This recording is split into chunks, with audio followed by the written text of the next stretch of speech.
Welcome back to the Hoots and Hacks podcast, your go-to podcast for everything security and compliance.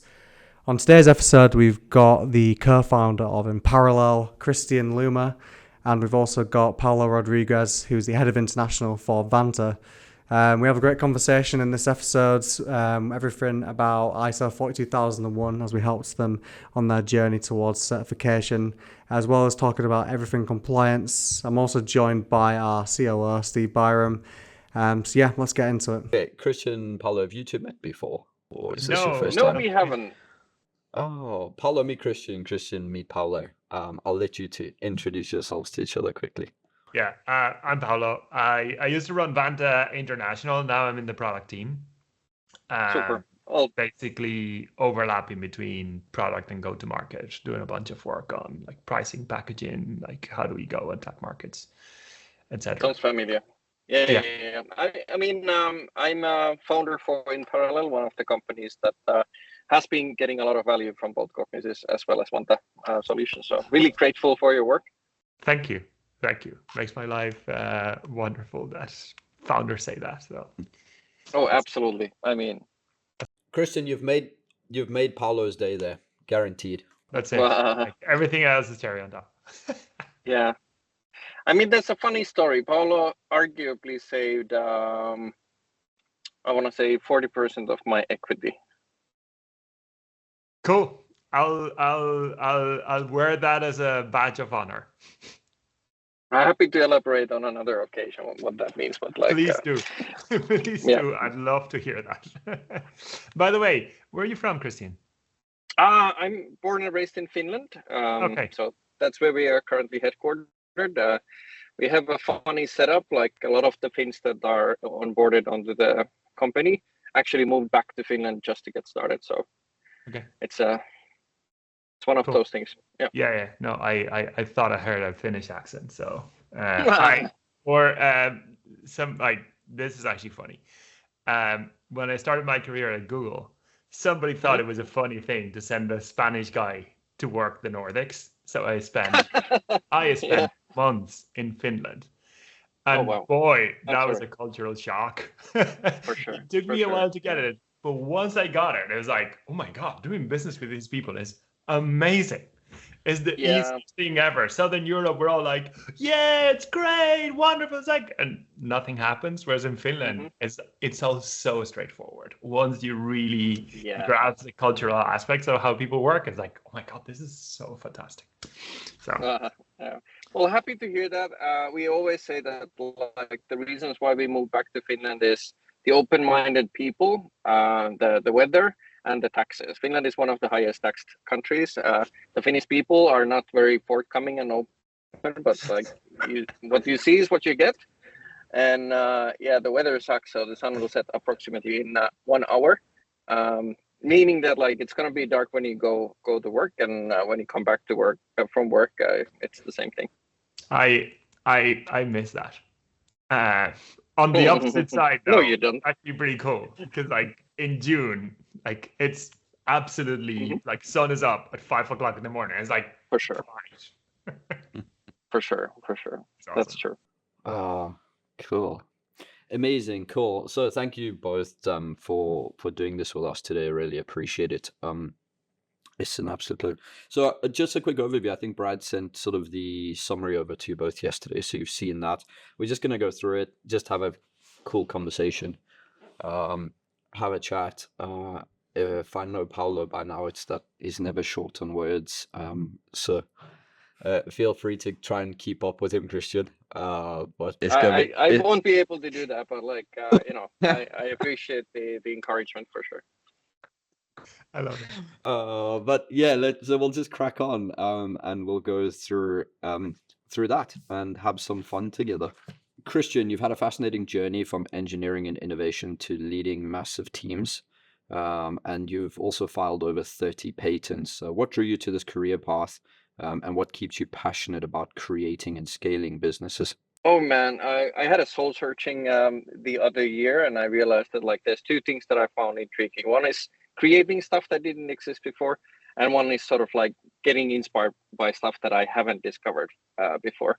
So that sort of like has created this sort of purpose, sort of motion that sort of keeps on going and going. So I just love, as a curious soul, to explore new things, and I guess that sort of like led me to patenting a bunch of stuff earlier in my career, only to discover later that like new technology doesn't matter as much as technology that is loved by humans. Oh, fantastic. Brilliant. Cool. Thank you. Paulo, your career started in technical roles before you transitioned to the dark side of sales and strategy. And then you've ended up in the world of security and GRC. So I feel sorry for you, as I can sympathize. How has that combination of skills shaped your approach to building teams and advising startups? Yeah, I think it's a very similar to Kristian, right? Like you realize that you have that curiosity for things that you don't know, and you just want to discover more and more and more. And like my career started actually in cybersecurity, so it kind of like came full circle already. So I started in cybersecurity doing very technical roles, but as I started my professional career, came out of university, I was like, wow, this world of how software is sold, how people use the software, like this is actually really interesting. I have no idea how it works. I literally understand the ins and outs of everything that we do. I can read a TCP dump, but I actually don't know how people use this technology for their business purposes. And that's kind of like what led me into that sales discovery journey. At first, in a very almost safer space, because I went into sales through technical pre-sales, which is like a very like normal path for technical people. But then I started pivoting more and more and more into that kind of like sales strategy. And I think that what I find fascinating and a bit like Kristian's, like you do a bit of soul searching as you evolve your career. And I realized that combination of those two components is actually fairly uncommon. Like not a lot of people are good at both sides of the fence. And I think that helped me attack problems in a very different way than most people would do it. And I think it's a massive advantage for me as a professional to be able to do that.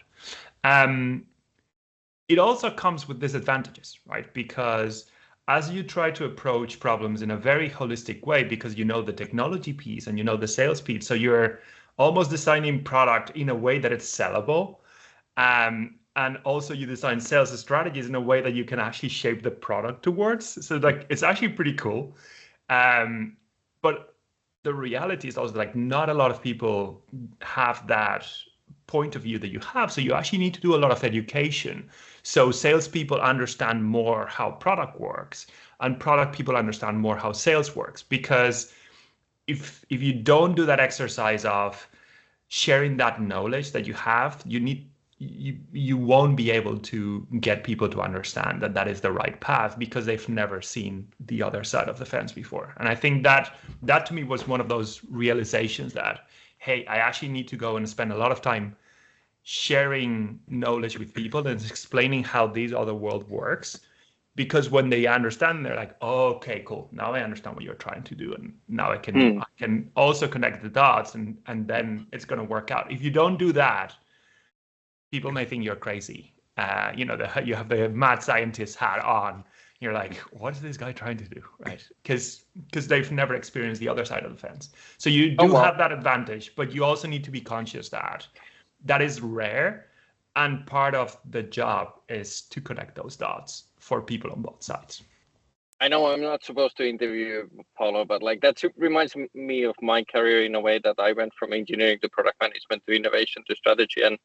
And now as a founder, what made you take the leap from one role to another? Because I just had to, because I ran out of space of doing the things that I wanted to do. So for me, it was actually quite similar to your side of things. It's about unlocking things that are unknown. Like, what are the things that I don't know that I want to explore that will help me almost like shine light into uncharted territory? Like I almost feel this, have this feeling that if I was born in the 19th century, I would have been an adventurer and tried to discover new things, new lands. But it's like, it's all discovered. Tough luck. Go and figure something else out, right? So for me, that curiosity, the way to channel that curiosity was to go and look for roles that allowed me to do that. So in a way, all my roles are almost like founder roles. Like they are like autonomous, like go and find a team of really curious people that are trying to solve a really large problem and go and solve it. Like, you know, if I think about what we did here at Vanta, is like, hey, go and figure out how to sell this outside of the US. Like this sells really well in the US. Like what are the commonalities? How do we actually make this a scale, right? So in a way you think about it almost as a founder. And that for me is what led me into these roles, because that curiosity, that explore the uncharted territory, like I couldn't do it in a different role that was probably more technical, which was more my area. Like there was, the interest was not really there. Yeah, I really like the passion and the way you guys describe the adventure of the career paths. It's really cool. And I want to kind of ask to you, Kristian, what was the most defining project or challenge in your career? And what did it teach you about innovation and leadership? That was a difficult question. I would love to say that it was a success story here or there where, you know, we made a breakthrough and I realized that I can do stuff, but I would have to rather say that it was a disappointing journey in a startup where I was between enterprise careers, really. I went from working at Nokia to working at a big bank, and in between I was working for this startup where we were just grinding it out like month to month, having a single month of runway left, and it didn't work out. And I felt betrayed because like it was one of the most novel ideas that I had ever heard of, and it should have worked out and it didn't. And right at the time I discovered the Lean Startup book. So in the aftermath of trying to put myself together and realize like why didn't it work, I took this job in a large enterprise, trying to apply what Eric Ries wrote in his book, The Lean Startup. And I realized that, you know, everything that we're doing is essentially hypotheses being validated at every level of the job. Like, you know, going through the roles like Paulo described and myself, in every role, the key to success was to have this sort of rigor mindset of like testing if the thing that I think is right. And the key to success was like being able to accelerate the amount of times that you can do that, and you know, the different ways that you can get the validation. And that unlocked a lot of, you know, opportunities, in particular related to innovation, but also to strategy. That is the core idea of why we are building this company in parallel, is that we believe that the same transformation that happened in product creation or innovation, where you have a hypothesis and you test it out and then you win, will happen for strategic decisions as well. And a lot of people are obviously talking about it, but it's not really practical to execute and implement right now, even though it would be super beneficial for large enterprises to do so. So I would say that, like, you know, failing, a classic, and then being able to put together with the context of a theory that is super valuable, like the Lean Startup and hypothesis driven development. I'm not kidding. I have a book on my desk. It's actually the number 2 from Eric Ries. Like I am like, this is not prepared, but literally I have the Startup Way in my desk right now. So great mind connection, Kristian. I love it. Cool. So Paulo, you've also worked on some pivotal projects, right? So you worked at Dropbox and you did their in their B2B space. You then pivoted to Vanta and helped them grow out their sort of international strategy and international growth. Any standout moments for you about how that sort of strategy, what you referred to earlier on, in that ability to understand the process from both sides of the fence? How did that impact your ability to pivot yourself, but then also to help Vanta pivot into that international space? Yeah, I think for me that's the best example that I can give on how that connection between like really understanding what's going on and how do you deliver growth for a company is the international expansion at Vanta, where in a way that we were first movers into a space in Europe and in APAC. Yeah, there were smaller players, but like we were the first really large, like air quote large, kids. We were a Series B at the time, but we were the first large organization to come into a market that was essentially free for people to take. And I think that's where the understanding of the market, the understanding of the buyers, the understanding of the technical nature of the role, but also the commercial nature of the role, like all combined together, gave us at Vanta a really strong growth trajectory. And the way we did that was really innovative, but also not that innovative, right? Like we had the advantage of having what I call the time machine, right? We knew exactly how the US market behaved with our product.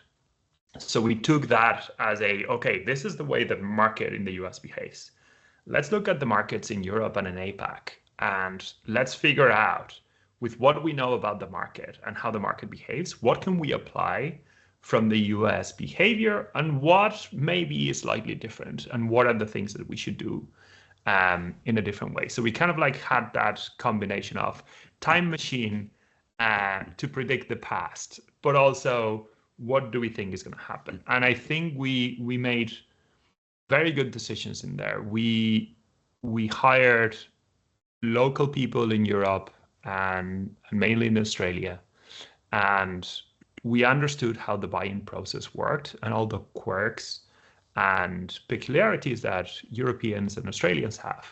And essentially, it allowed us to grow our base in France, in Germany, in the UK, and in Australia mainly. Like we actually capture a lot of those markets purely by understanding how those people behave. Like for example, in Europe, we are very privacy focused.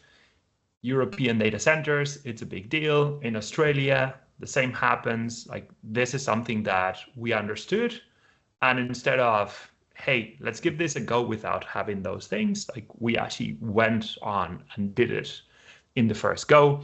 And that helped us capture market, but also it forced others to follow that path, right? Like we were also creating barriers to entry for other companies that may potentially try to follow the same path. And I think that combination of understanding what had happened before and what we think will happen in Europe and figuring out what's the balance of what we should copy and what we should do slightly different was actually really successful for us. That's really cool. So I'm a massive Vanta fan. I think everyone who knows me knows that I'm a Vanta fan. I wear Vanta socks more often than I wear other socks. Thank you for that, Paulo. But I'm also keen to sort of, understand, right? So Paulo, you led that space. You rightfully say Vanta broke into a new market. But even before that, right, Vanta reinvented a space, right? There was no one in the space until Vanta came around, right? So Christina saw a gap and she, brilliantly, found a solution for a problem which we've all had for a long time. In the security space, in the GRC space, we've been so far behind. It's always a fascination to me, right? Because we support the security compliance and security programs for tech businesses that move at 1,000,000 miles an hour. Yet our sort of niche space within that broader IT space has been so far stuck in the dark ages, right? Vanta's the light at the end of the tunnel. The Vanta pioneers this new space. They come out with a revolutionary new product. You break new markets. The copycats follow, but they can't keep up because, like you've rightfully said, you've built those barriers to entry by being the first and staying ahead of the field. So I'm curious to sort of get your take on the whole Vanta piece, Kristian. Why Vanta? What did Vanta do? You're a European-based business. You dealt with the European team at Vanta. Why Vanta? What attracted in parallel to Vanta? Well, I'd love to say sort of a story that like I compared all the options and I found the feature set to be more compatible. But like the truth is, I got a positive recommendation, and I can't even, unfortunately, remember from whom. But just to paint you a picture, we were giving advice that we're never gonna be able to sell our solution for our enterprise customers without this and that and the other certification, which is, arguably true, especially in Europe. And it's gonna take you 12 months minimum. Like, it's gonna be a lot of work and a lot of hassle, and you have to set aside a lot of money and set up a team, and everybody needs to go through crazy training, and you have to do this and that. So I remember on the day that we got the funding on our bank account, one of the first things that I wanted to kick off was Vanta, because like that would be the gate. Getting the certifications would be the gate for being able to serve our customers. We kicked it off immediately. We went through the process, super intuitive onboarding. Our account manager handed off, arguably one of the best consultants to work with, Cognisys. And we blasted through the process. 3 months later, we had cleared ISO 27001, SOC2, and we decided to pursue 42001 for a whole bunch of reasons. And I could not believe that, like, in 4 months, we had done all the 3 certifications to perfection, and it wasn't a hassle. It was incredibly sort of exciting product to use and very, very sort of frictionless. Nothing like we were, scared that this will be a blocker for a great many years or months. Did you feel like, how did it feel to be one of the first companies to actually achieve ISO 42001 as well? And, was there any challenges getting there, getting to that 42001? Did you learn anything along the way? I'm not going to lie, that was super exciting. Mostly because we are essentially helping companies execute strategy with the help of AI agents, where the information that the companies that trust us give us is incredibly protected. It needs to be secured. It takes trust from the companies to work with us, and having these certifications is essential. In particular, all of the questions that we met, especially here in Europe, around AI were around cybersecurity and security overall. So having that standard and certification to point people to is incredibly helpful for mitigating through the procurement, at least avoiding some of the questions. Obviously, everybody is excited, and we're still learning what does this thing do in our organization called AI.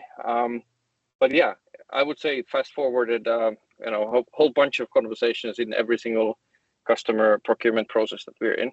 And how did you find, so obviously using Vanta's platform, using our expert solutions as well, were there any unexpected benefits that you found from this process? Well, I think for the benefit of the audience, I think it's good to understand that like when you use a platform like Vanta and you use a vendor like Cognisys, it's not like the work is done for you all the way.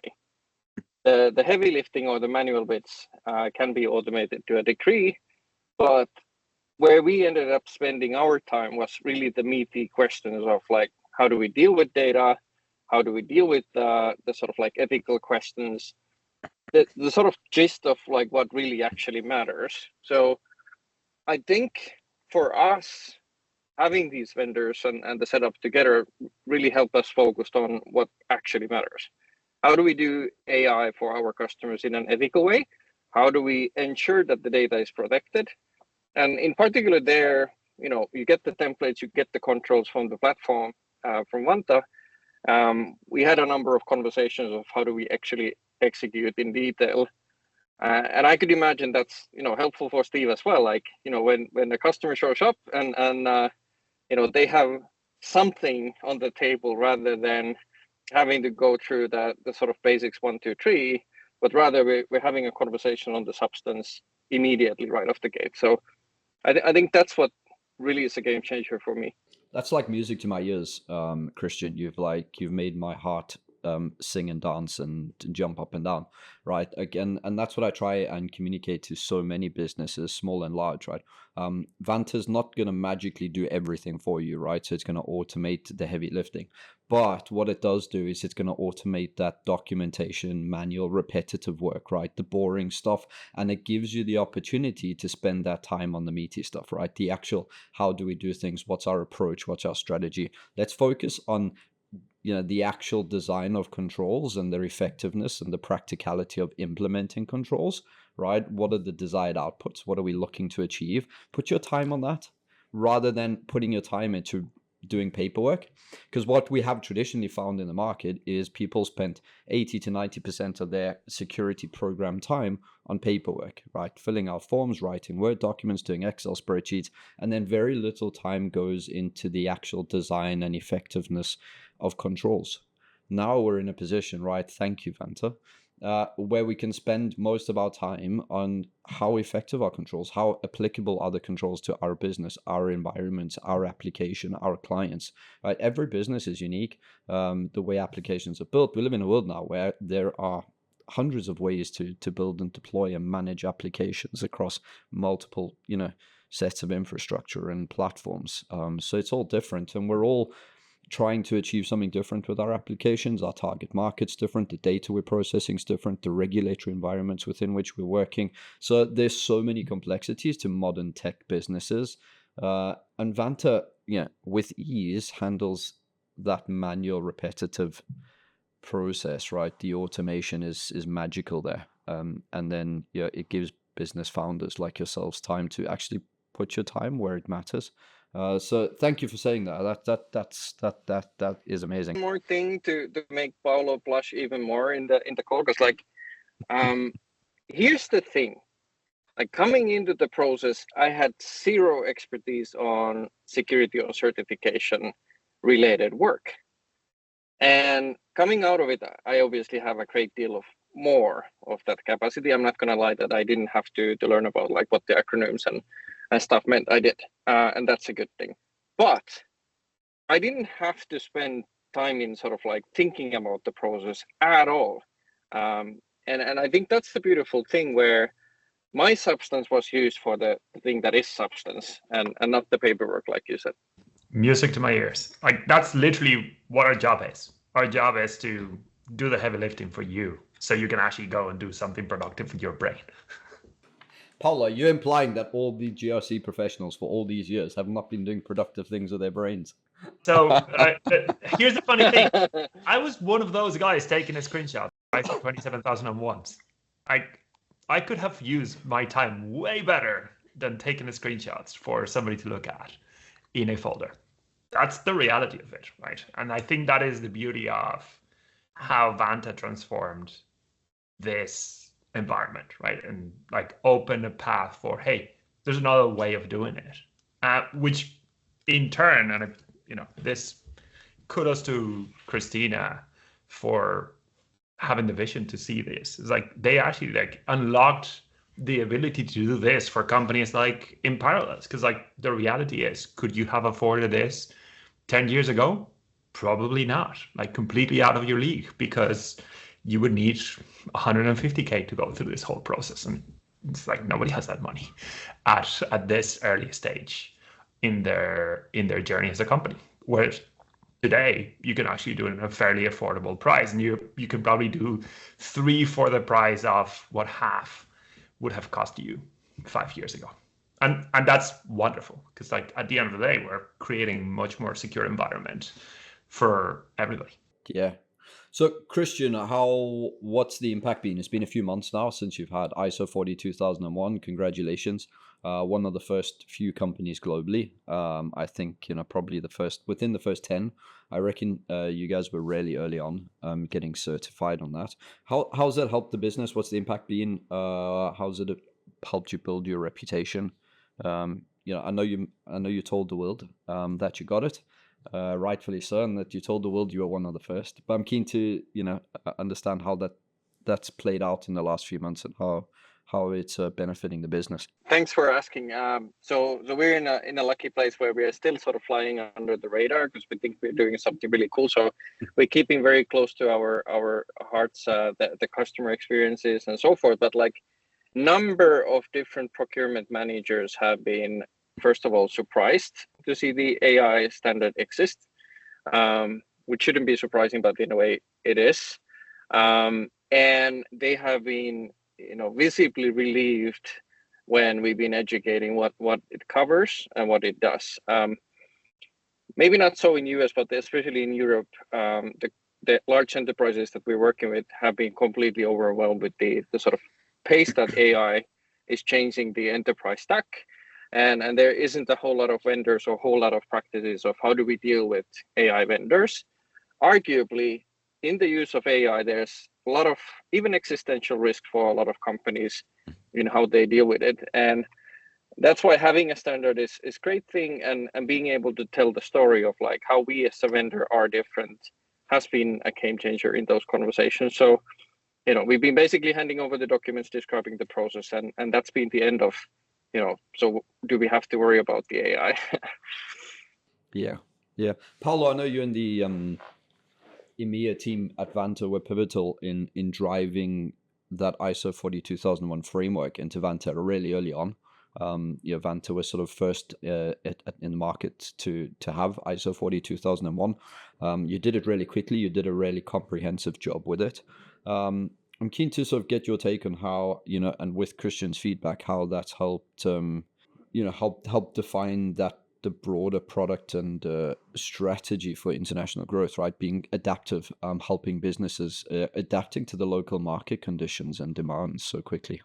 Super good question. And I think that's the key to it, right? Like, you need to be where your customers are and understand the challenges that they're going through.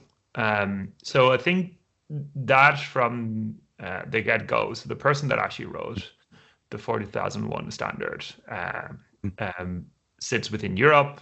Like, it's somebody that helped us build all these frameworks into the product. And I think that if you look at the world, Europe is always going to drive with regulation. And that forces us to be more on top of what's coming, especially from the EU, from a regulatory place. So we were heavily monitoring the EU AI Act. We had an eye on ISO 42001. So when it was released, which was way ahead of the schedule, by the way, which got everybody a bit on the wrong foot, we were able to react really fast and get it out to our customers in record time. And I think that's kind of like, from an execution perspective, the fact that we were listening to our customers, listening to, hey, people are concerned about AI regulation. Like, we don't know how it's going to work out, but like, this is something that you need to keep an eye on. I think the other piece is more strategic, which, if you think about it, probably the latest revolution in technology somewhere comparative to AI, and it's probably not as big, is cloud computing, right? It was a massive paradigm shift where it got people completely surprised, like, oh yeah, there's this thing that, like, it's a few people that have data centers and other people's computers, and they use that. Like, that's never going to take off. Like, better to have our own data centers. And it actually took off, and it completely shifted the paradigm. And for me, from a strategic perspective, ISO 42001 reminded me a lot of ISO 27001. So as we started building cloud computing, people started asking questions like, hold on a second, what's the security of this? How do you guys manage your security program? How can you ensure that, my data is going to be safe with you? Like, can we trust your process? And ISO 27001 came in to fill in that gap. I'm like, hey, here's how we manage security, and we're happy to get certified. And we saw that ISO 42001 was going to be very similar for the world of AI, which is going to like explode. And I think that was a combination of that, understanding this paradigm shifts and being very on top of what our customers were feeling and what the regulation was saying, allowed us to react really quickly and empower people like Kristian to go and deliver that. And then for me, the key benefit of something like ISO 42001 or even ISO 27001 is that it allows you to focus your pitch on what you're good at, not on the technicalities of, are you doing your homework? Yes, I'm doing my homework. Here you go. Can we actually go and focus on how can I deliver value to you as a vendor? And that for me is the key for our customers. Like my job is to help them go and focus on, hey, this is the value of my product. Let me sell that product. Then check the boxes somewhere else. Like doing a good job showing your customers that you care and value what you do behind the scenes. But like once that is done, go and focus on your thing. Yeah. So if we look at Vanta, right, I know you as a business still count yourselves as a tech startup. You're in a phase of hyper growth. You're moving really quickly. You're acquiring customers at a good rate. You're taking on, big funding rounds. Plus, you're being agile and adaptive and delivering frameworks like ISO 42001 really quickly. What did you learn from the process, and what could you take away from that? What advice would you have for other tech, startups and founders? What did you learn through that? Because it couldn't have been an easy ride, right? It's been a busy year. There's lots going on, but you were still able to take it all on board and react really quickly to the market shift.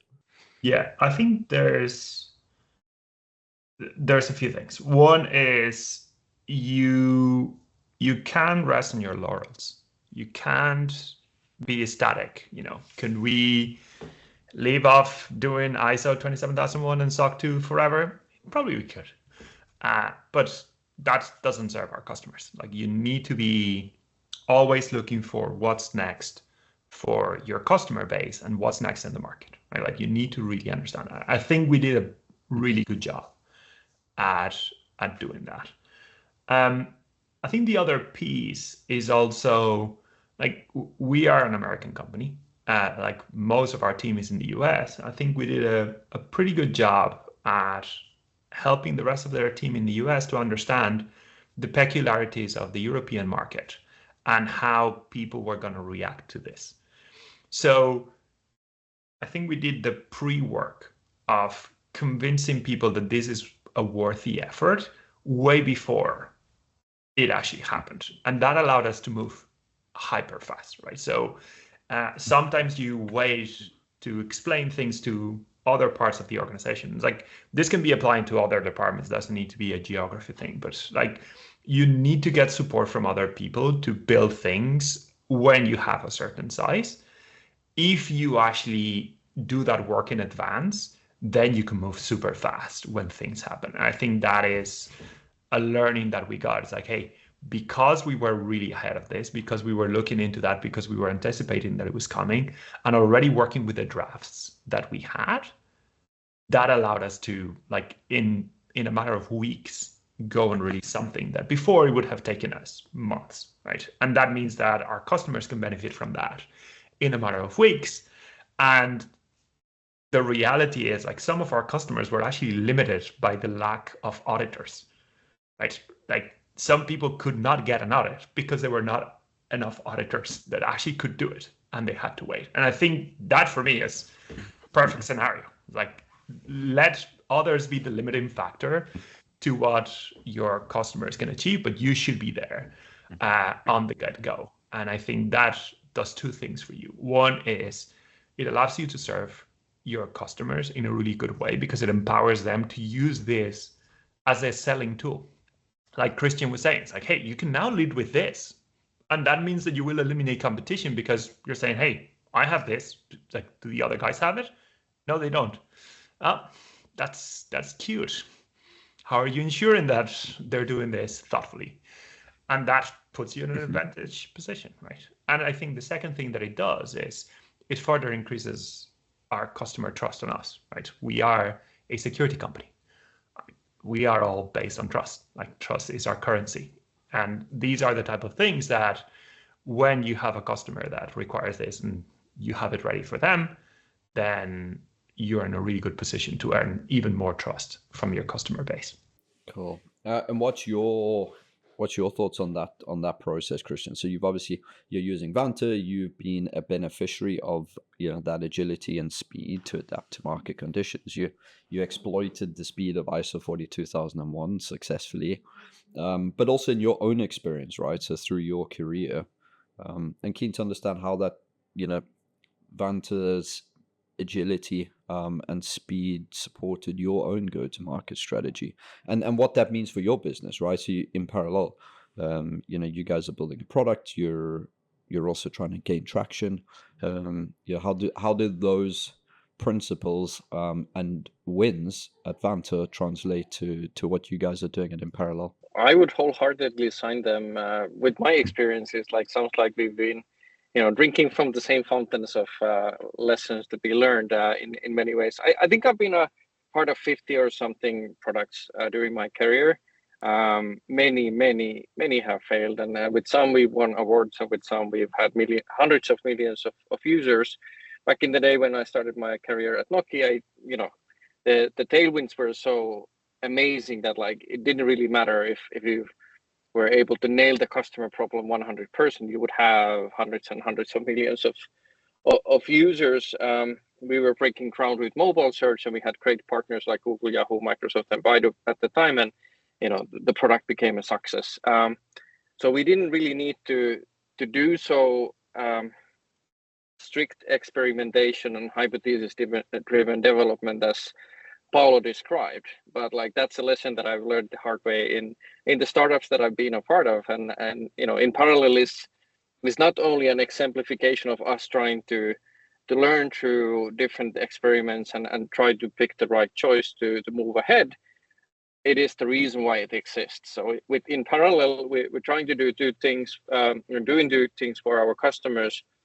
We're hyper aligning the strategy with the execution. And that means two things. We're helping people understand what their role in the corporate strategy is, and we're providing for the first time a feedback loop for the chief strategy officers to understand if the baseline assumptions that they made are actually valid. So the whole concept is really actually founded on the same notion of let's take the agile and lean startup principles from product development and engineering to strategy and the rest of the C-suite. So hard to disagree. That's the only way to win.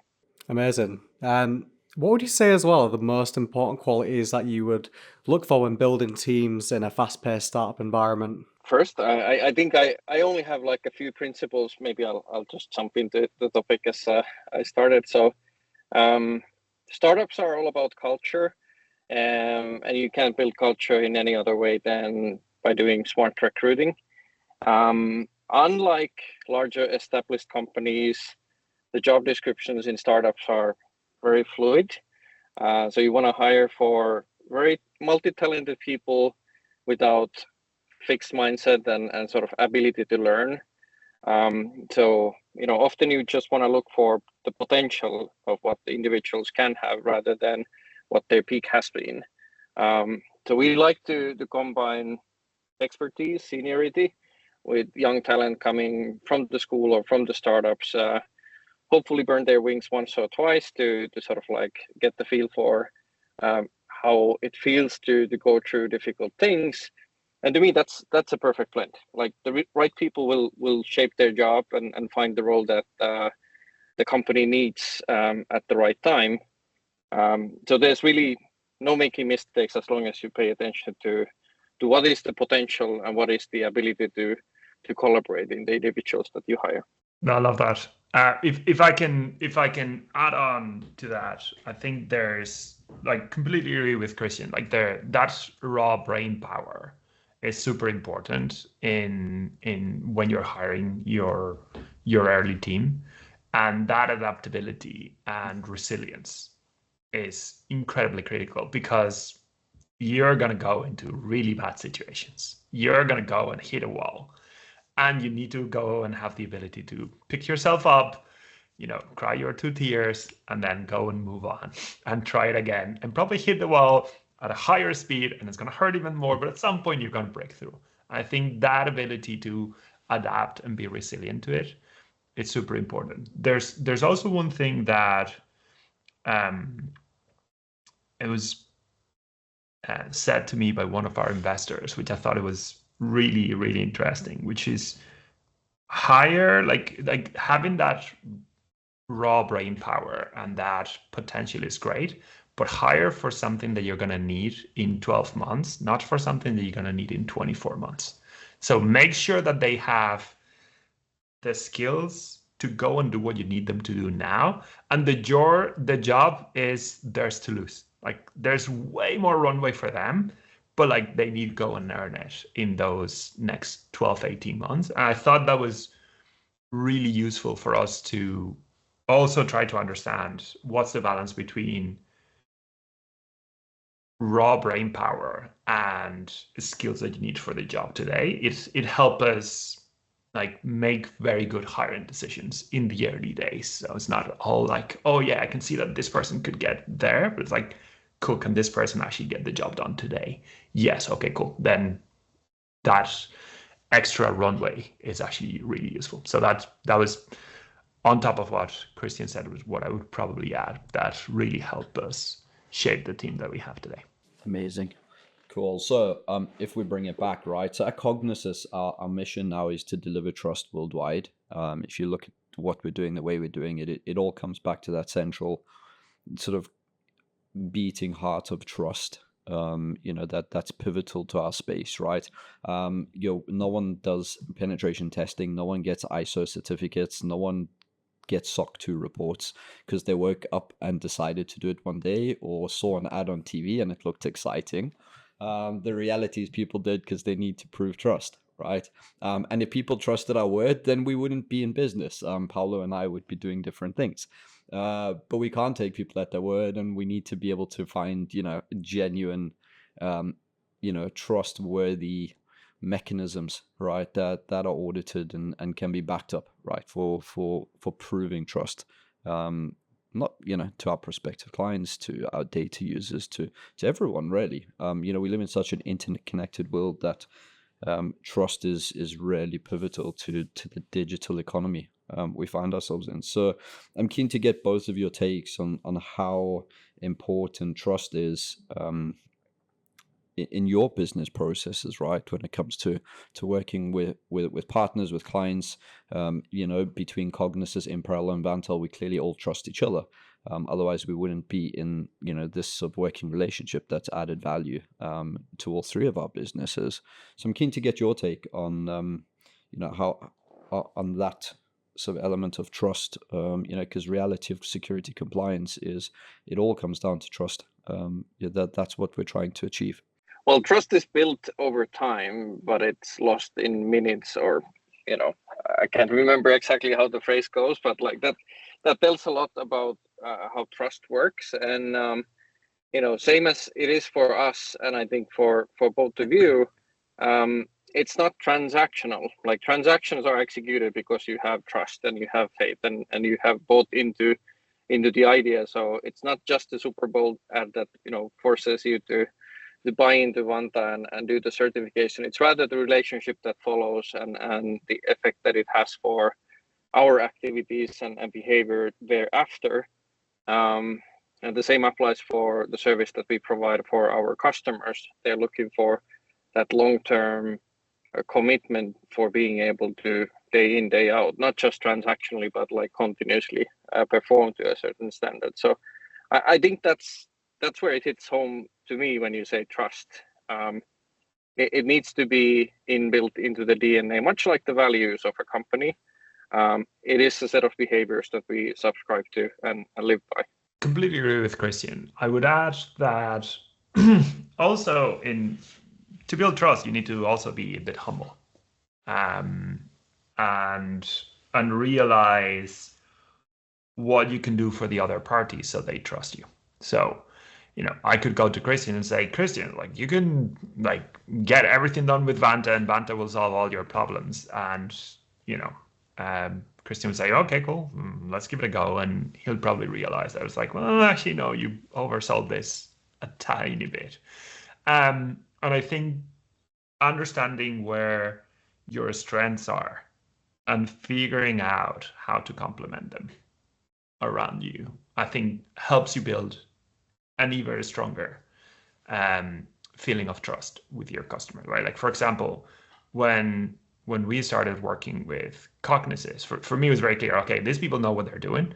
They are actually incredible professionals. They complement what we do at Vanta in a very thoughtful way. This can actually be a partnership that could work for our customers, because some of them need not only the software, but also like a bunch of services that surround that software that we provide. And I think that's where the piece of humbleness comes in. Like, you can try to do it on your own, but when you build a trust network, that's actually when trust is way more powerful, right? And way stronger for your customers. And I think that for me has been a key learning on this whole journey. Is like, how do we find other organizations that we can work with in a really thoughtful way that can help us deliver great services for our customers and really create even more trust than what we would be able to create on our own. Amazing, yeah.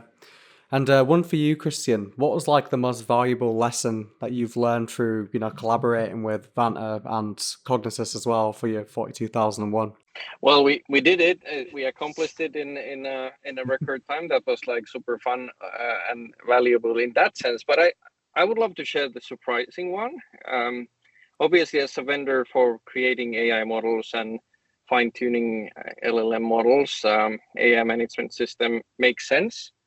But like, I have to say that before I started the process, I didn't realize that we, as a consumer for AI products, should pay attention to certain things in a different way. And that caught me off guard, not in a negative way, but like, it made me consider how we as a company manage different set of AI tools that we use, which is a great exercise for any company to do. You don't have to be an AI vendor or produce a new model.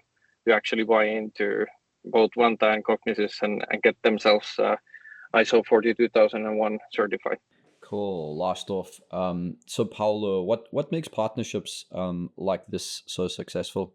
And then, what advice could you give to other startups looking to replicate this success? Yeah, I come back to what I said before. It's about that humbleness, right? Like, understand what you're really good at. What sets you apart from everybody else, and what does the customer want, right? If I think about the most basic use case that startups tend to have when they come to us is like, hey, I need to get a SOC 2, and I'm like, great, I kind of can do that for you, but like, I'm only the software piece. Probably you need it in record speed time. Like, okay, maybe like you want somebody like Cognisys to come and like give you a really big push and really accelerate that journey, because as Kristian said before, like, you still need to learn a bunch of stuff along the way, right? And yes, the product will help you, but you will still need to make those decisions yourself, and having somebody with the experience of having done this before multiple times probably helps you do it faster and much more effectively than if you're trying to figure it out on your own for the first time. So I think that, to me, is the key. Is like, find partners that complement what your business does and that can help solve a critical customer issue. Like, the key here for me, it's always, what is the job to be done for the customer? And can I solve it on my own?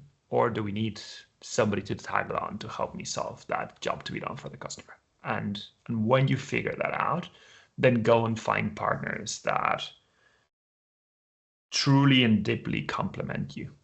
And if you do that, you'll be in a very successful partnership. And I think that's, like, the evolution of the partnership between Vanta and Cognisys has been phenomenal, and I'm really proud of it. And I was always really bullish on it, and I think it worked out really well. And I think in parallel, it's one of the many examples of incredibly successful companies that, working with both Vanta and Cognisys, have been able to achieve their objectives, which is probably like, hey, get me my first certification, and now start developing a security program that goes beyond that initial certification. And now you're more conscious about how you're building your security program.